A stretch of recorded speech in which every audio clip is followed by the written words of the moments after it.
یہ پرچہ دیا جو حضرت شیخ الحدیث مولانا زکریا رحمۃ اللہ علیہ کی تبلیغی نصاب میں سے انہوں نے لیا پہلی جلد. اب شیخ الحدیث نے وہ سارے انہوں نے دیے ہیں حوالے باقاعدہ فوٹو سٹیٹ، بہت ساری روایتیں لکھ دی ہیں جو اب ان دنوں میں مشہور ہو جاتی ہیں. قاضی صاحب بھی بیان کرتے ہیں اور لوگ بھی بیان کرتے ہیں کہ رسول کریم علیہ السلام کا پیشاب فلاں نے پی لیا، آپ کا خون فلاں نے پی لیا، آپ نے یہ بشارت دی کہ بس اب درد نہیں ہوگی، اب تیرے لیے جنت واجب ہوگی.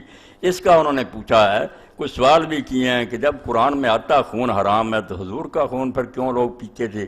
اور یہ پخانے پیشاب جو یہ بھی شیخ الحدیث سے لکھتے ہیں کہ پاک ہیں، تو کہتے ہیں کہ جب حضور کے کپڑوں پر بھی یہ چیزیں لگتی تھیں یا بدن پر تو آپ پھر وضو بھی کرتے تھے، طہارت کرتے تھے، پاک تھی تو کیوں کرتے تھے؟ تو لمبا چوڑا انہوں نے لکھا کہ یہ کیا مصیبت ہے، بہت پڑھے لکھے آدمی، ٹھیک ہے بات، ایسی ضعیف اور کمزور روایتوں نے اسلام کو بدنام کر دیا. ساری دنیا کہتی یا رسول اللہ لوگوں کو صفائی سکھاتے تھے اور اپنا پیشاب بلواتے تھے. تو اس بارے میں زیادہ نہیں بحث کروں گا. یہ میرے پاس مولانا شرفی تھانوی کی آخری تصنیف ہے جو انہوں نے اپنے لوگوں سے کہا کہ میری کتابوں میں جو نچوڑ ہے نا، قیمتی نکتے تصوف کے، فقہ کے، حدیث کے، تفسیر کے، وہ لکھ دو. یہ پھر بوادر النوادر لکھی گئی، بہت چھوٹی کی بات چیز ہے اور علم رکھنے والے بچوں کو اور استادوں کو تو پڑھنی چاہیے. تو اس میں مولانا نے پھر یہ 391 سے لے کر اور 393 تک 12واں نادرہ طہارت بول و براز حضرات انبیاء علیہ السلام اس پر لکھا. تو فرمایا کہ بھئی اس بارے میں کوئی روایت صحیح نہیں ہے، بالکل یہ ضعیف ہے. ساری بحث کا خلاصہ آخر میں لکھ دیا.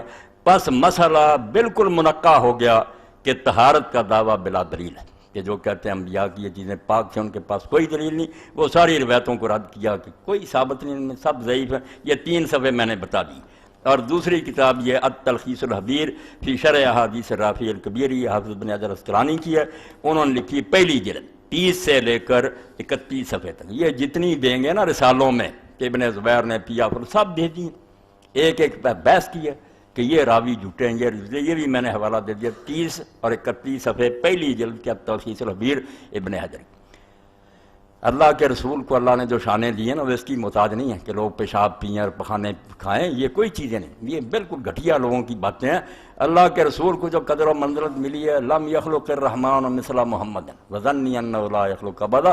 یقین اور ایمان تو ہمارا یہ ہے کہ نہ آپ جیسا اللہ نے پیدا کیا اور نہ کرے گا. نہ رخ مصطفیٰ وہ آئینہ کہ نہ اب ایسا دوسرا آئینہ، نہ ہماری چشم خیال میں نہ دکان آئینہ ساتھ میں، بس بنا دیا جو بنانا تھا. شان قرآن حدیث برا، مگر آپ جھوٹ کا سہارا کیوں لیتے ہیں؟ جو چیزیں ثابت نہیں ان کا ذکر نہ کریں. اب اور